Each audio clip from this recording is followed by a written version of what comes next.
Vice President Johnson, Mr. Speaker, Mr. Chief Justice, President Eisenhower, Vice President Nixon, President Truman, Reverend clergy, fellow citizens. We observe today not a victory of party, but a celebration of freedom, symbolizing an end as well as a beginning, signifying renewal as well as change. For I have sworn before you and Almighty God the same solemn oath our forebears prescribed nearly a century and 3/4 ago. The world is very different now, for man holds in his mortal hands the power to abolish all forms of human poverty and all forms of human life. And yet the same revolutionary beliefs for which our forebears fought are still at issue around the globe. The belief that the rights of man come not from the generosity of the state, but from the hand of God. We dare not forget today that we are the heirs of that first revolution. Let the word go forth from this time and place to friend and foe alike that the torch has been passed to a new generation of Americans born in this century, tempered by war, disciplined by a hard and bitter peace, proud of our ancient heritage, and unwilling to witness or permit the slow undoing of those human rights to which this nation has always been committed and to which we are committed today at home and around the world.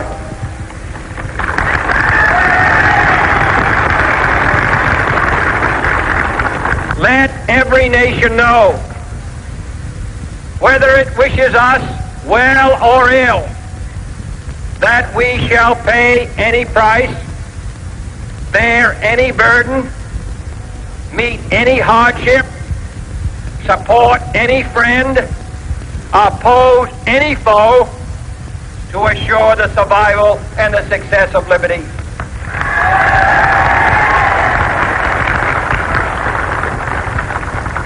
This much we pledge and more. To those old allies whose cultural and spiritual origins we share, we pledge the loyalty of faithful friends. United, there is little we cannot do in a host of cooperative ventures. Divided, there is little we can do, for we dare not meet a powerful challenge at odds and split asunder. To those new states whom we welcome to the ranks of the free, we pledge our word that one form of colonial control shall not have passed away, merely to be replaced by a far more iron tyranny. We shall not always expect to find them supporting our view, but we shall always hope to find them strongly supporting their own freedom, and to remember that in the past, those who foolishly sought power by riding the back of the tiger ended up inside.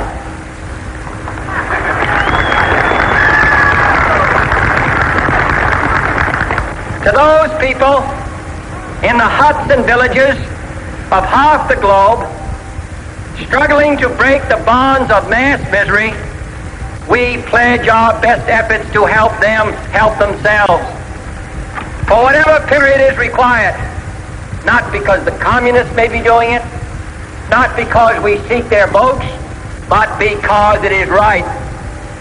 If a free society cannot help the many who are poor, it cannot save the few who are rich.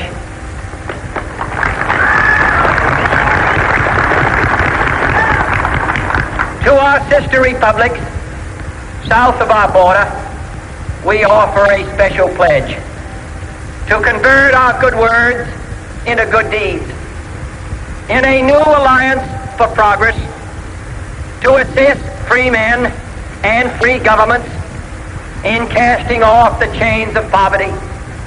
But this peaceful revolution of hope cannot become the prey of hostile powers. Let all our neighbors know that we shall join with them to oppose aggression or subversion anywhere in the Americas. And let every other power know that this hemisphere intends to remain the master of its own house.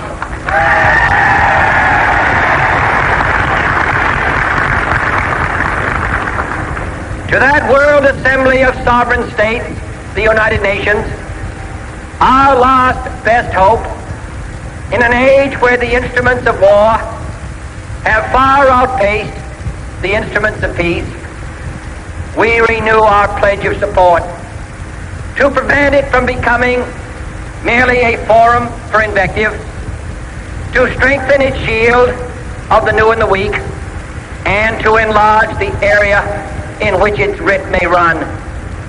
Finally, to those nations who would make themselves our adversary, we offer not a pledge, but a request that both sides begin anew the quest for peace.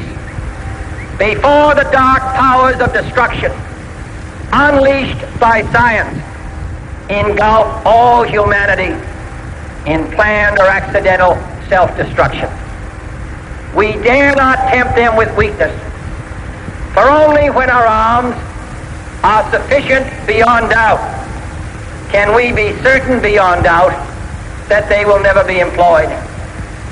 But neither can two great and powerful groups of nations take comfort from our present course, both sides overburdened by the cost of modern weapons, both rightly alarmed by the steady spread of the deadly atom, yet both racing to alter that uncertain balance of terror that stays the hand of mankind's final war. So let us begin anew, remembering on both sides that civility is not a sign of weakness, and sincerity is always subject to proof. Let us never negotiate out of fear, but let us never fear to negotiate.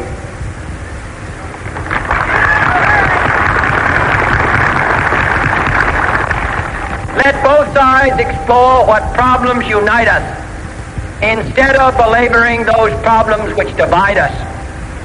Let both sides, for the first time, formulate serious and precise proposals for the inspection and control of arms, and bring the absolute power to destroy other nations under the absolute control of all nations.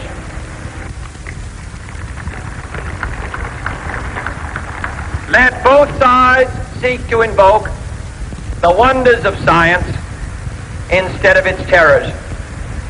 Together, let us explore the stars, conquer the deserts, eradicate disease, tap the ocean depth, and encourage the arts and commerce.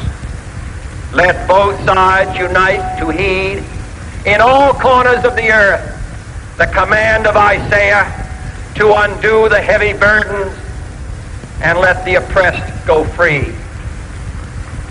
And if a beachhead of cooperation may push back the jungle of suspicion, let both sides join in creating a new endeavor, not a new balance of power, but a new world of law, where the strong are just and the weak secure and the peace preserved.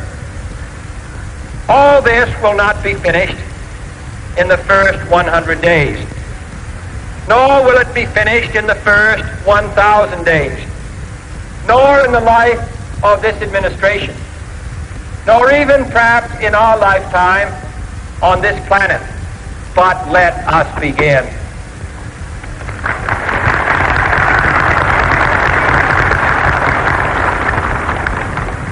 In your hands, my fellow citizens, more than mine, will rest the final success or failure of our course.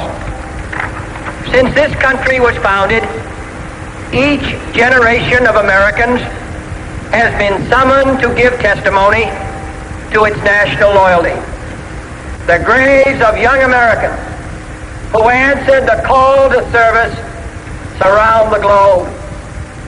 Now the trumpet summons us again, not as a call to bear arms, though arms we need, not as a call to battle, though in battle we are, but a call to bear the burden of a long twilight struggle, year in and year out, rejoicing in hope, patient in tribulation, a struggle against the common enemies of man, tyranny, poverty, disease, and war itself.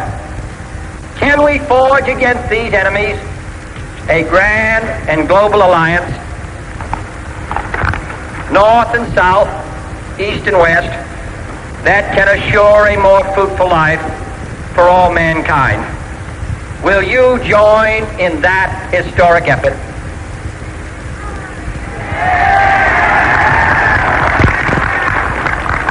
In the long history of the world, only a few generations have been granted the role of defending freedom in its hour of maximum danger.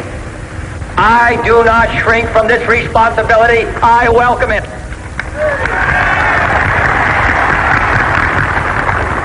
I do not believe that any of us would exchange places with any other people or any other generation. The energy, the faith, the devotion which we bring to this endeavor will light our country and all who serve it. And the glow from that fire can truly light the world. And so, my fellow Americans, ask not what your country can do for you, ask what you can do for your country.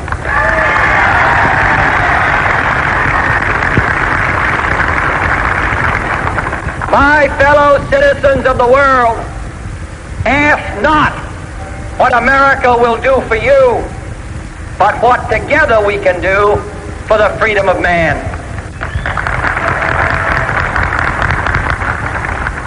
Finally, whether you are citizens of America or citizens of the world, ask of us here the same high standards of strength and sacrifice which we ask of you.